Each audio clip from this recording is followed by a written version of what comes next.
Hey everyone. I am coming to you from my favorite place, that being the lake. Oh, I love it. Anyways, I am such a water baby, and it's such a beautiful day. It's going to be in the 70s. Yay! Anyways, so what I wanted to do today is just kind of continue along the theme of the masculine energies.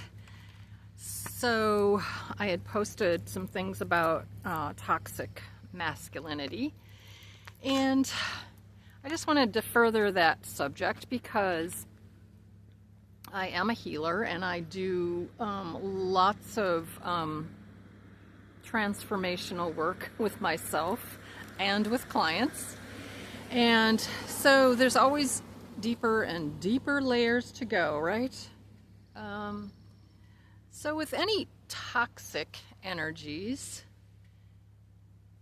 it's really kind of the manifestation or the expression of unhealed wounds.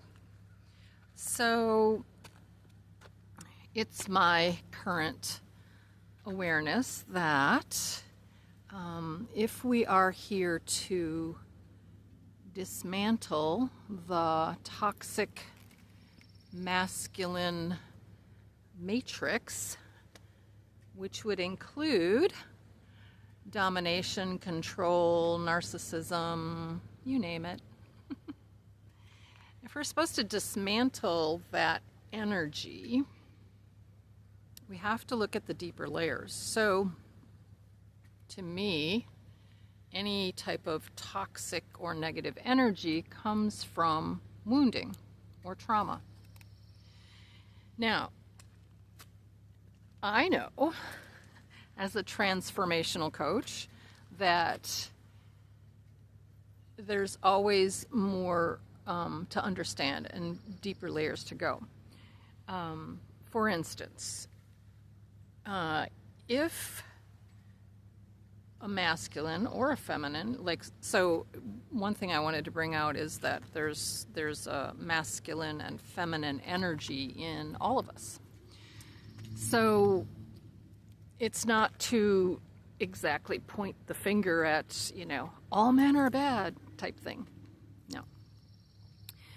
But the structures that have been created have been suppressive, have been controlling, have been narcissistic. So these structures have to be dismantled and alchemized into something that is beneficial for humans, for human society. So if you look at toxic masculine behavior, the controlling, the domination, the narcissism, and you dig deeper underneath that, you're going to find woundedness. And how does that woundedness show up? Well, it's typically on a personal basis, like it's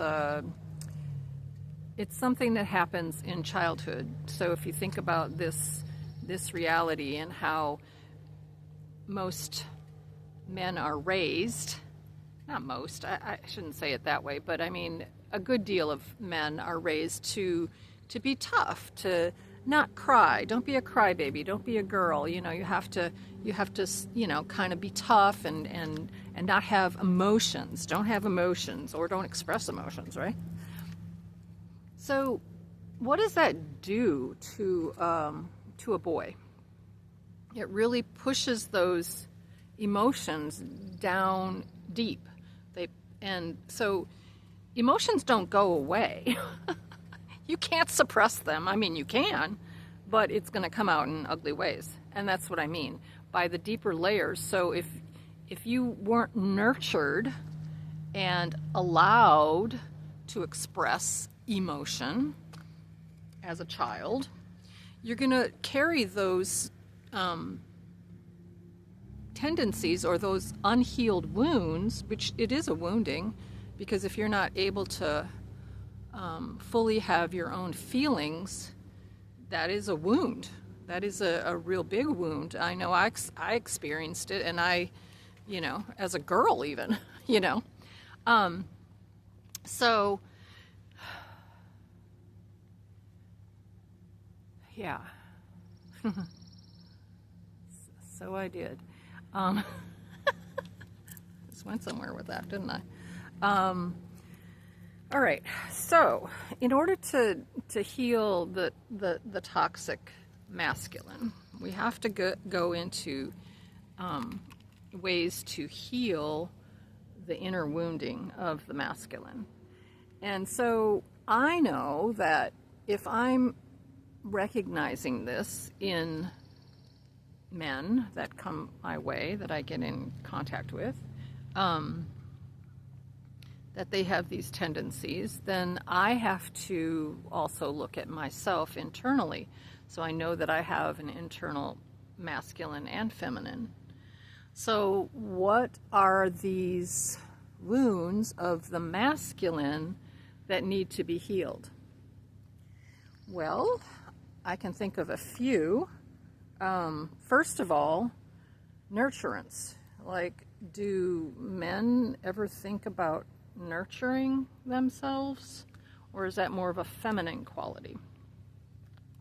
So we all need nurturing. It doesn't matter if we're masculine or feminine. We all need nurturing. So in what ways have we denied ourselves the nurturance or the permission to express our deep inner emotions? In what ways have we not been vulnerable with others? Out of fear of shame, rejection, people just not accepting.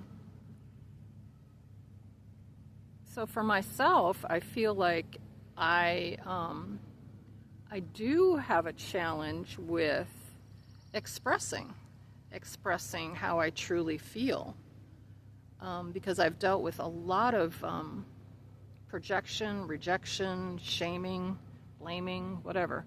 Dealt with a lot of that, so I know how hard it is, to freely express yourself. And there's been so much suppression of true feelings in my life, and I know in many others.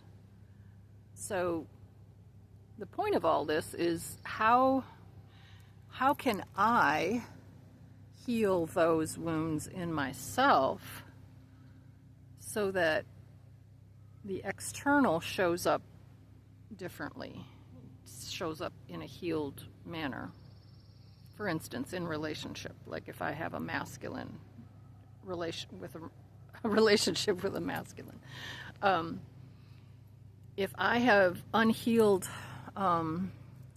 wounds in me, it's going to show up in that other person. That's just the way energy works. And so we do, it's always an inside job. It's always an inside job. And trust me, I've done a ton of work on this, and there's still like stuff, it's like layers and layers. I've been on this healing, awakening journey for over like 12 years. So I know the process for sure. I've dealt with codependency. I've dealt with narcissistic abuse. I've dealt with mostly controlling men and others, family members. So it's my mission and endeavor to speak more honestly how I'm feeling and ask for what I truly want. And those who are meant to be in my life will show up and will be able to hear me and will be able to match and reciprocate. So that's my my little effort today. And it's not a little effort, it's actually a big effort. But I just wanted to, continue the discussion, continue the conversation about, healing, the masculine, because they've, in a lot of ways have been very suppressed emotionally. So cut off from their feelings, cut off from their heart. And all of that is a tremendous limitation, because that's how you connect with spirit, divine, source. So yeah, how can we all benefit from healing those wounds and fostering more nurturance and self-love in our own lives, so that permeates or ripples out to the rest of humanity. 11:11 on my timestamp. How does it get better than that? So that's my offering for today. If you'd like to connect, just leave a comment below, and we can connect. I do transformational coaching, self-empowerment coaching. I'm on Facebook at Kathy Jackson Self-Empowerment Coach. And yeah, let's have the conversation. And I will continue to share more and more information as my intuitive awareness gets even greater, or whatever.